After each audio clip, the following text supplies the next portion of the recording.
다 같이 말씀을 나누시기 전에 기도로서 하나님 앞에 나아가시겠습니다. 하나님 아버지 감사합니다.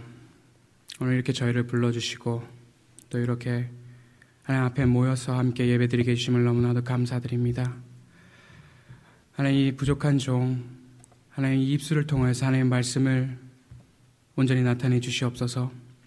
또한 하나님 온전히 그리스도의 사랑과 그리스도의 십자가만이 나타나는 시간이 될 수 있게 하옵시고 온전히 하나님의 임재가 이 시간 이 교회에 강하게 임하여 주시옵소서. 하나님 이 낮은 곳으로 우리를 불러주시고 또 하나님의 임재가 있는 이곳에서 하나님의 임재를 경험하게 하시고 또 이곳에다 하나님과 함께하게 하시니 너무나도 감사드립니다. 우리가 이 시간에 이 말씀을 통하여서 정말 우리가 하나님 앞에 다시금 그리스도를 살기 위해 합당한 힘과 또한 능력을 그리고 말씀을 통하여 내 자신을 비추어 보는 그런 아름다운 시간이 될 수 있게 하여 주시옵소서. 모든 영광 주님께 올려드렸고 그리스도이신 예수님의 이름으로 기도드립니다. 아멘. 우리 오늘 함께 나누실 말씀은 요한복음 7장 53절에서 8장 11절까지의 말씀입니다.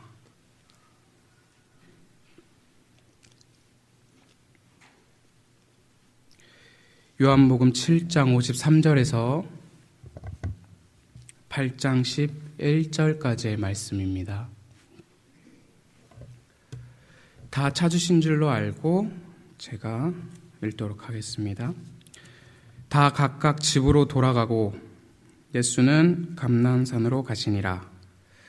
아침에 다시 성전으로 들어오시니 백성이 다 나오는지라 앉으사 그들을 가르치시더니 서기관들과 바리새인들이 음행 중에 잡힌 여자를 끌고 와서 가운데 세우고 예수께 말하되 선생이여 이 여자가 간음하다가 현장에서 잡혔나이다. 모세는 율법에 이러한 여자를 돌로 치라 명하였거니와 선생은 어떻게 말하겠나이까. 그들이 이렇게 말하면 고발할 조건을 얻고자 하여 예수를 시험하밀러라. 예수께서 몸을 굽히사 손가락으로 땅에 쓰시니 그들이 묻기를 마지 아니하는지라. 이에 일어나 이르시되 너희 중에 죄 없는 자가 먼저 돌로 치라 하시고 다시 몸을 굽혀 손가락으로 땅에 쓰시니 그들이 이 말씀을 듣고 양심의 가책을 느껴 어른으로 시작하여 젊은이까지 하나씩 나아가고 오직 예수와 그 가운데 섰던 여자만 남았더라. 예수께서 일어나사 여자 외에 아무도 없는 것을 보시고 이르시되 여자여 너를 고발하던 그들이 어디 있느냐. 너를 정죄하던 자가 없느냐. 대답하되 주여 없나이다. 예수께서 이르시되 나도 너를 정죄하지 아니하노니 가서 다시는 죄를 범하지 말라 하시니라. 아멘. 제가 격주로 찬양 인도하기 위해 이 자리를 쓰고 같은 자리에서 성도님 한 분 한 분을 뵙는데 이렇게 설교하기 위해서 성도님들 한 분 한 분 뵙는 게 참 느낌이 다릅니다. 이게 같은 성도님들 같은 자리인데도 불구하고 제가 이렇게 왜 다르게 느끼는지 잘 모르겠네요. 오늘 이 말씀도 제가 어렸을 때 영화를 봤는데 제목은 기억이 나지 않아요. 근데 상당히 아직도 저에게 있어서 생생하게 남는 장면이 이제 막 바리새인들과 이렇게 서기관들로 보이는 사람들이 한 여자를 데리고 와서 막 던지다시피 해서 이렇게 땅에 여자를 이렇게 밉니다. 그래서 여자가 힘없이 쓰러지면서 막 모래가 일어나요. 그리고 카메라가 예수님 발 밑과 여자가 이렇게 쓰러져 있는 모습을 천천히 이렇게 줌인해 줍니다. 그 모습이 아직도 저에게 있어서 되게 생생하게 남아 있어요. 그래서 저는 어렸을 때부터 이 내용을 알고 있었어요. 이 이야기를 음행 중에 잡혀있는 여자가 이러이러하였다. 근데 제가 미국에 와서 이렇게 다시 공부하면서 참 새로웠던 게 제가 새로웠다는 건 뭐 다른 교훈을 깨우쳤다거나 그런 게 아니라 정말 성경은 한 이야기도 허투루 쓴 게 없구나. 정말 이 이야기 자체가 그냥 음행 중에 잡혀있는 여자 이야기였구나라고 생각만 했는데 이 본문조차도 예수님의 사랑과 또 예수님의 참 진리를 전파하는 그런 이야기였구나라고 제가 너무 느끼면서 정말 이 성경이 예수님의 사랑과 예수님의 진리를 너무나도 명백하게 우리에게 보여주고 있는 모습을 보면서 제가 너무나도 은혜로운 한 주였고요. 하나님 앞에 감사드렸습니다. 결론부터 말씀드리면 이 이야기는 7장 24절의 말씀과 8장 15절의 말씀 주제를 가지고 아주 드라마틱하게 이야기를, 예수님의 가르침을 끌어내고 있는 이야기라고 말할 수 있습니다. 제가 7장 24절 한번 읽어보도록 하겠습니다. 외모로 판단하지 말고 공의롭게 판단하라 하시니라. 그리고 8장 15절이요. 너희를 육체를 따라 판단하나 나는 아무도 판단하지 아니한다.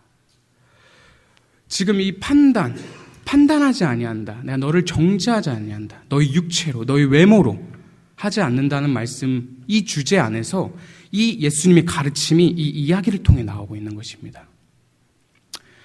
그래서 이 주제랑 이 이야기가 어떻게 연결이 되어 있는지, 참된 예수님의 가르침이 무엇인지 우리가 한번 이 구절을 이제 성도님들과 함께 나누고 싶은데요. 그 전에 이 이야기가 왜 발생하게 됐는지 7장을 제가 간략하게 성도님들에게 말씀드리고 싶습니다. 7장에서 바리새인들과 서기관들과 막 이런 유대인들이 이제 예수님에 대한 그 가르침을 받아들이지 않습니다.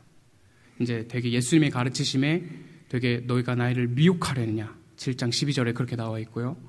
그리고 예수님의 가르치심이 참된 하나님의 진리인 줄 모르고 예수님에 대해서 안 좋은 마음이 많아요, 이 사람들이. 그래서 32절에 보게 되면 아랫사람들, 자신들이 데리고 있던 그 부하 같은 사람들을 예수님을 잡기 위해 예수님을 잡아오라고 보냅니다. 근데 이 부하라는 사람들이 갔더니 이 예수님의 가르치심이 다른 사람들과 같지 않는 거예요.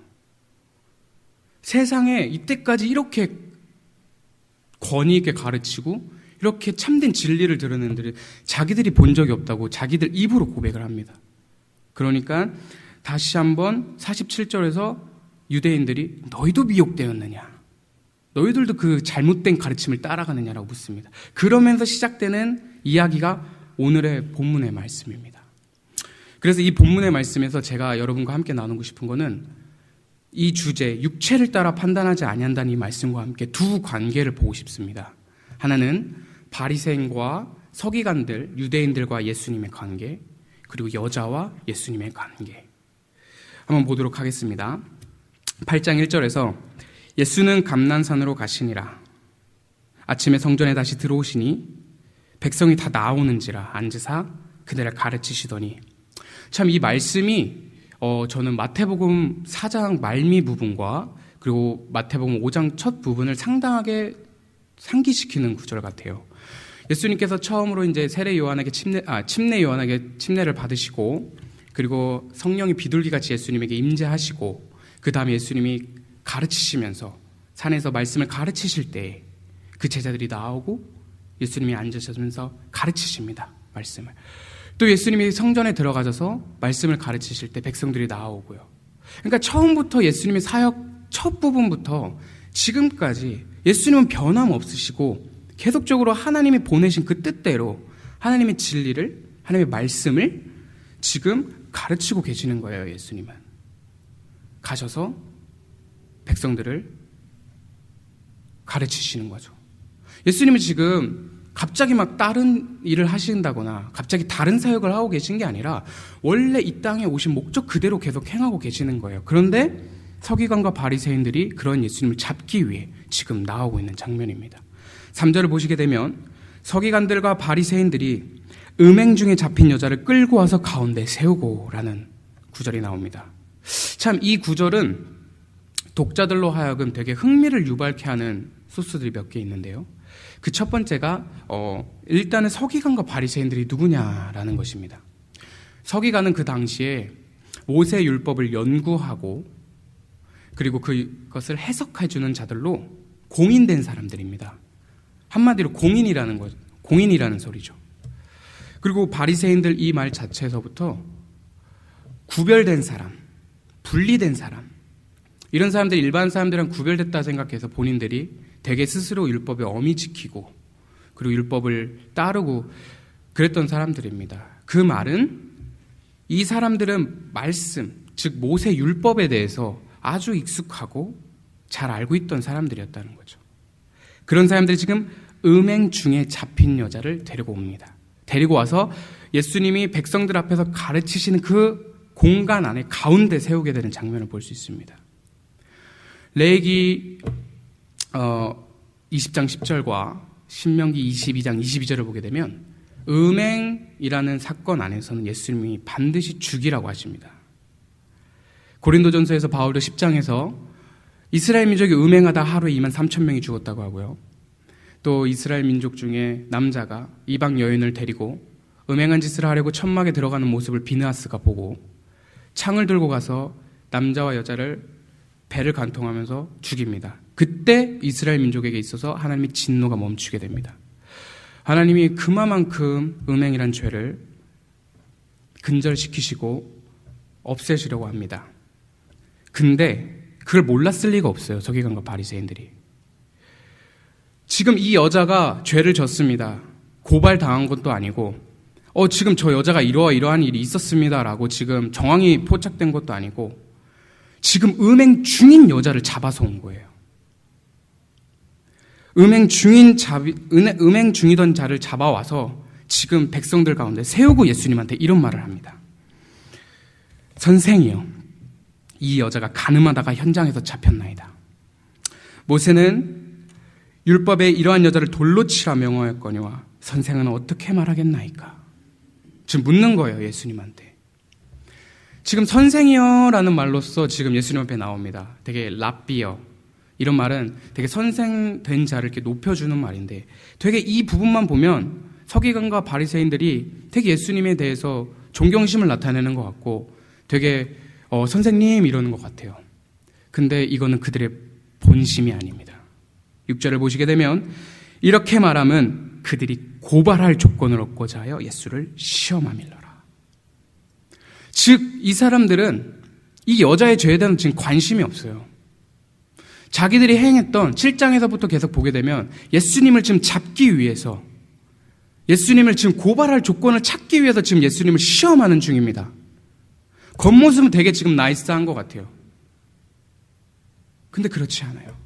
그들의 본심은 지금 예수님을 잡기 위함이었습니다.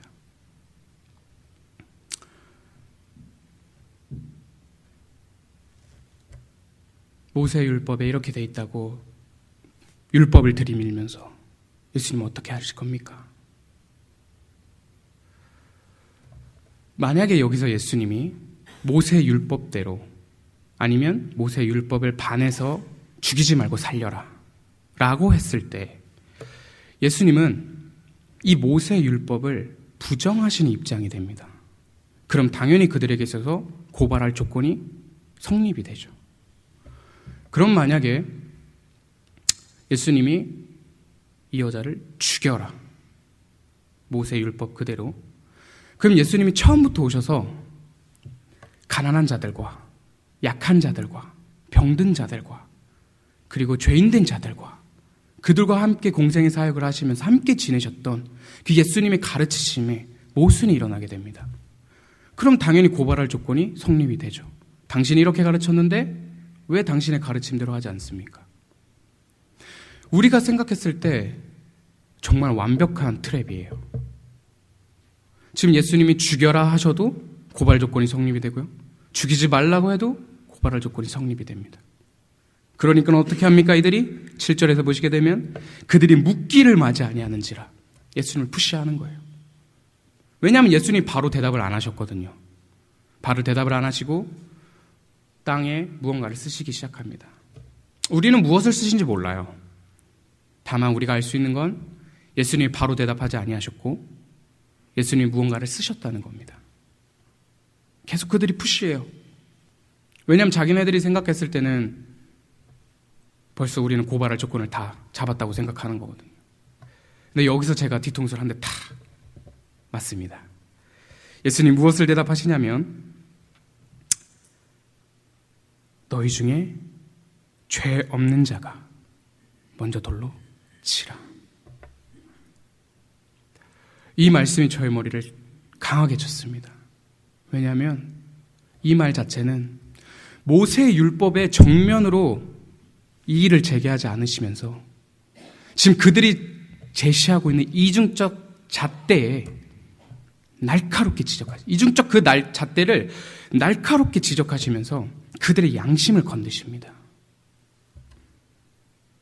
만약에 저였으면 저는 이러한 성경 본문이 있으면 이 사람이 돼보거나 아니 이 사람과 이 다른 사람 관계되는 사람을 혼자 생각해보거나 아니면 제3자의 입장에서 이들의 관계를 영화식으로 보거나 하는 상상을 되게 좋아합니다. 그래서 저 묵상하면서 예수님이 돼봤어요. 나라면 어떤 선택을 했을까? 아무리 생각해도 저는 이 죽이거나 살리거나 여기서 저는 헤어나오지 못했을 거예요. 근데 예수님은 정확하게 모든 것을 고발 조건을 아예 성립을 시키지 않으세요. 그러면서 결과적으로 동시에 죄 없는 자로 언급하시면서 우리 인간에게 있어서 죄 없는 자가 없다라는 걸 말씀하십니다. 결과적으로 우리는 다 죄가 있음을 예수님이 말씀하시는 거예요. 우리의 인간의 한계성을 지금 얘기하고 계시는 겁니다. 근데 사두개인들과 바리새인들이 이걸 몰라요. 자기네들이 잘 배웠고 자기네들은 율법에 익숙하고 자기네들은 다른 사람들과 의롭다 생각을 하기 때문에 이런 죄 지은 자들을 데리고 와서 여자를 데리고 와서 그들 가운데 세우고 지금 예수님 고발할 조건을 찾는 것입니다. 이 여자의 죄로 인해서 이 여자가 사람들 앞에서 수치심을 당하거나 아니면 모멸감을 느끼는 건 아무 상관이 없었어요. 이 사람들은 자기네들이 많이 배웠고 자기네들이 신앙생활이 오래되었고 그러니까 이 사람들은 벌써 자기네들 내면에 높고 낮음이 있는 거예요. 그러니까 이렇게 육체를 따라 판단하는 일이 발생하는 거죠. 근데 예수님은 아니다, 틀렸다 라고 말씀하시는 겁니다.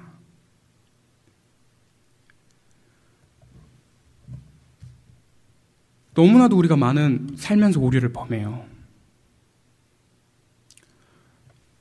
우리 이제 신학교나 신학대학원을 다니는 사람들과 아니면 좀 더 상위 과정, 석사 과정이나 이제 박사 과정을 공부하는 사람들이나 아니면 이렇게 신앙생활이 오래돼서 믿음이 좀 자랐다고 생각하시는 사람들은 이제 성도님들이 그렇다는 건 아니고요. 흔히 어떤 오류에 빠지게 되면 이제 예수님을 영접하지 얼마 되지 않은 사람들 아니면 조금 이제 좀 행동이 좀 우리가 봤을 때 좀 그런 사람들 왜 저래? 김 집사님 오늘 왜 그러십니까? 막 이런 식으로 이제 생각을 하기 시작하는 거예요. 믿는 자들이 왜 행동을 그렇게 하고 그거밖에 못하지? 서로에게 있어서 이렇게 되는 것이죠. 근데 성경은 무엇을 얘기하고 있습니까? 성경은 단 한 번도 정죄와 판단을 장려하지 않습니다. 성경은 사랑과 관용과 용서와 베품을 현명하게 드러내면서 그걸 부각시키고 있어요. 성경은 또한 우리에게 무슨 말씀을 하고 계시냐면 베드로전서 2장 9절을 보게 되면 너희는 거룩한 백성, 왕같은 제사장이요 그의 나라요 그의 소유된 백성이라고 얘기하고 있습니다.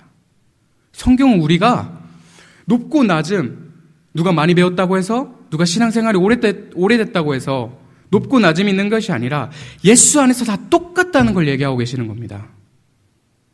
그러면서 성경은 무슨 얘기를 하고 있습니까? 이 예수 안에서 형제 자매된 자들에게 에베소서 4장 2장 3절을 보게 되면 모든 겸손과 온유로 하고 오래 참음으로 사랑 가운데서 용납하고 32절에서 서로 친절하게 하며 불쌍히 여기며 서로 용서하기를 하나님이 그리스도 안에서 너희를 용서하심과 같이 하라. 고린도후서 2장 10절에서 바울이 고린도 교회에게 이런 말을 합니다. 너희가 무슨 일인지 누구를 용서하면 나도 그리하고 하나님이 그렇게 하시고 내가 만일 용서한 일이 있으면 용서한 그것은 너희를 위하여 그리스도 앞에서 한 것이라고 하고 있습니다. 골로새서에서 무슨 말을 하고 계시면 주께서 너희를 용서하신 것 같이 너희도 용서하라. 히브리서에서는 서로 돌아보아 사랑과 선행으로 격려하며 베드로전서에서는 무엇보다도 뜨겁게 서로 사랑할지니 사랑은 모든 허다한 자를 덮느니라. 성경은 단 한 번도 우리에게 있어서 누구는 높고 누구는 낮고 그렇기 때문에 다른 사람을 정죄하고 판단할 수 있다고 얘기하지 않습니다.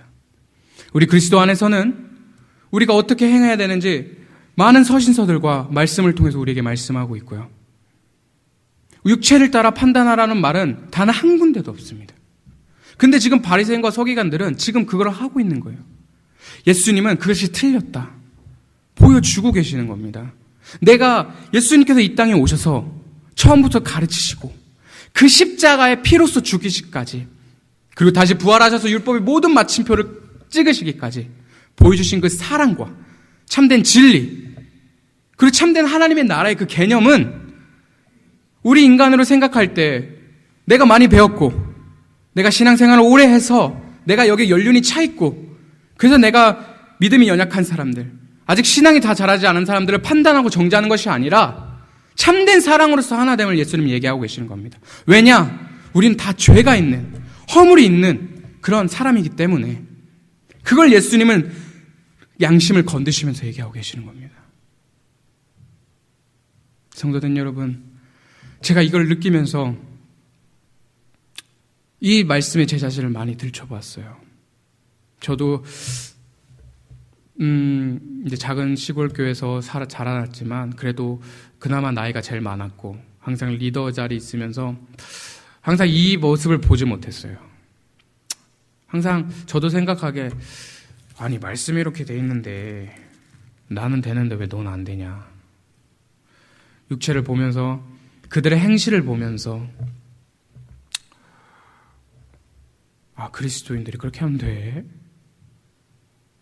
판단하고 너는 죄인이야 정죄하고 그랬던 세월들을 참 많이 돌아보았습니다.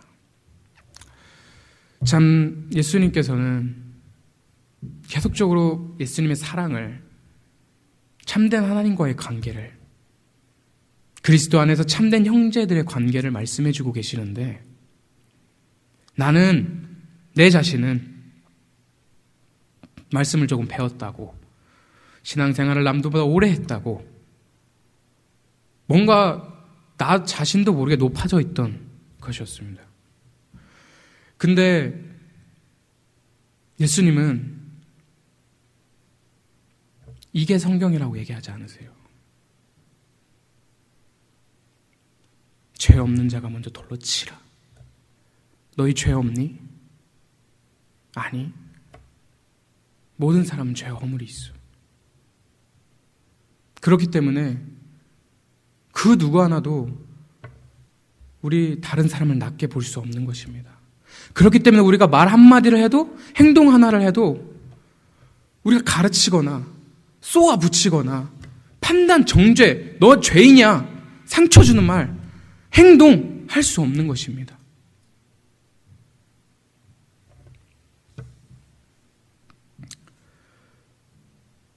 그 다음에 예수님께서 다시 몸을 굽혀 땅에 쓰시면서 무슨 일이 발생하냐면 어른이건 젊은이까지 이 양심의 가책을 느끼고 다 떠나갑니다. 그리고 나서 예수님께서 일어나셔서 여자 외에 아무것도 없는 것을 보시면서 말씀하십니다. 저는 여기서 2번 충격을 받는데요. 처음에 예수님께서 여자여 라고 말씀을 하십니다. 이 여자여라는 말이 한국어로 번역이 돼서 단순히 그냥 이렇게 부르시는 것 같은데, 퀴나이라는 이 어원 자체가 어떤 말이냐면 상대방을 전적으로 높여 부르는 경어입니다. 그러니까 예수님의 상대방을 높여서 부르시는 거죠. 이 당시에 여자를 높이는 거요,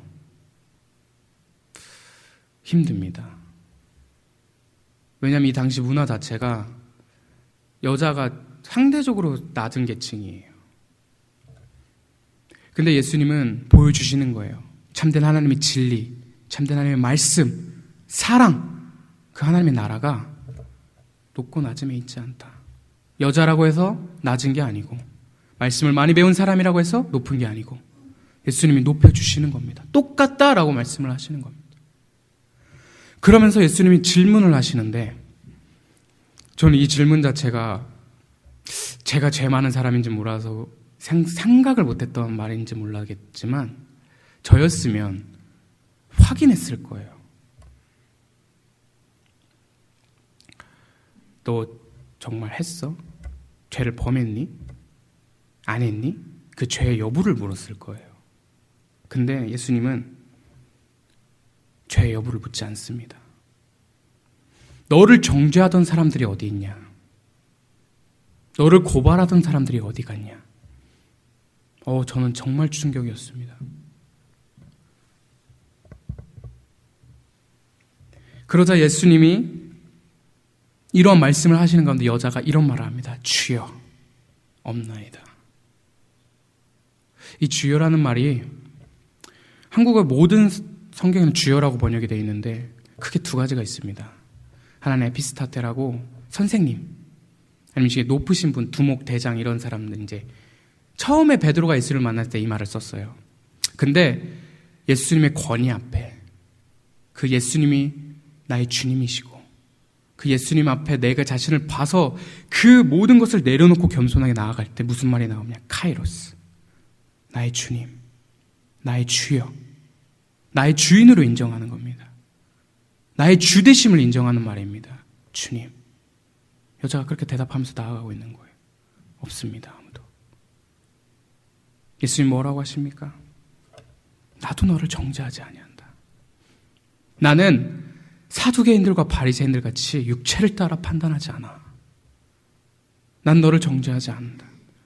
그러면서 예수님 무슨 말을 하십니까? 가서 다시는 죄를 범하지 말라. 가서 다시는 죄의 영향력 아래 있지 마라. 가서 다시는 죄와 함께하는 삶을 살지 마라. 내가 지금 너에게 보여준 이 사랑, 내가 보여준 이 참된 진리, 함께 살아라는 것입니다. 더 이상 죄에 이끌려가라 살아는 그런 소리가 아니에요. 이 여자의 입장이 어떻겠습니까? 참된 값없는 그 사랑을 받았어요. 우리도 또한 똑같지 않습니까? 내가 뭐라고, 저 요즘 너무 많이 느낍니다. 내가 뭐라고 예수님이 구해주셨대요. 허물과 죄가 많은데 내가 너를 거룩하다고 해줄게. 내가 너를 의롭다 해줄게.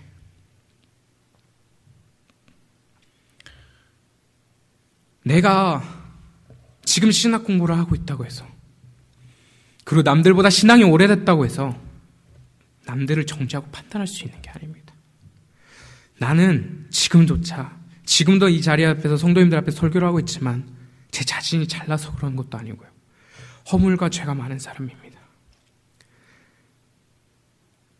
다 똑같다고 봅니다. 저는 모든 사람들이 허물과 죄가 많고요. 그리스도의 전적인 사랑, 그 예수님이 조건 없이 우리를 구해주신 그 사랑, 진리, 그리고 참된 하나님의 나라는 이런 것이야. 참된 형제와 참된 자매들이 그리스도 예수의 이름 안에서 어떻게 행해야 되는지를 우리에게 보여주신 겁니다. 이번 바리새인들과 사두개인들의 행동을 통해서 너희들이 틀렸다, 그렇게 해서는 안 된다라고 보여주시면서 참된 사랑을 입은 자들이 어떻게 행동해야 되는지 예수님이 이 구절을 통해 보여주시는 거예요. 그렇기 때문에 우리는 남을 나보다 낮게 여기면 낮게 여겼지, 한 명도, 단 한 명도 어린아이 신앙을 가진, 누구는 친정으로 어린아이라고 할지라도 나보다 낫고, 나는 그 사람들보다 믿음이 좋고, 나는 그 사람들보다도 잘난 게 있다라고 생각할 수 없는 것입니다. 어떤 이가 저에게 이런 질문을 했습니다. 아니 그럼 지금 잘못되고 죄를 범하고 있는 사람이 있는데 아무 말도 하면 안 되냐? 무조건 사랑하고 용서하고 관용하고 베풀기만 해야 되냐? 그럼 저는 이렇게 질문을 하고 싶습니다. 정말 그 영혼이 죄 가운데 있는 게 안타까워서, 그리스도의 마음으로서 이 영혼이 지금 잘못되고 있는 그 상황이 안타까워서 그 영혼이 하나님 앞에 바로 세우고 싶은 그리스도의 마음으로서 지금 나아가는 것이냐? 그래서 그 안타까운 마음에 조언을 하고 격려를 하고 서로 하나 되기 위해서, 그리스도인을 바로 세우기 위해서 말을 하는 것이냐? 아니면 이 사람이 그냥 죄를 졌고 그리스도의 사랑 없이 너는 죄를 졌어, 판단하고 정죄하는 것이냐 묻고 싶습니다.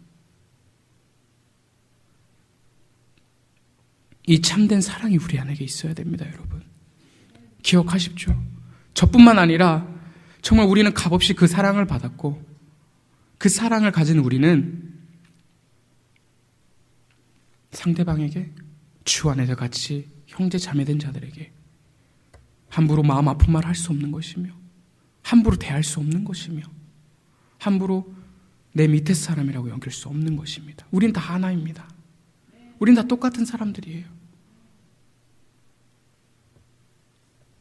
정리하도록 하겠습니다. 신앙생활이 오래됐건 내가 하나님의 말씀을 많이 배웠건 중요한 것은 그리스도의 사랑을 가지고 그리스도 안에서 하나 된 형제 자매들과 함께 살아가는 것입니다. 높고 낮음이 있는 것이 아니고요. 판단하고 정죄할 수 있는 것이 아니며 죄 없으신 예수님조차도 육체를 따라 너희 외모로 판단하지 않으신다는데 하물며 죄와 허물이 많은 우리가 어떻게 그럴 수 있겠습니까? 이 그리스도의 사랑으로서 말씀을 계속 내 자신을 말씀에 비춰보시고 정말 내 힘이 아닌 그리스도의 사랑으로서 나아가시는 귀한 하나님의 그리스도인들이 되시기를 예수님 이름으로 축원합니다.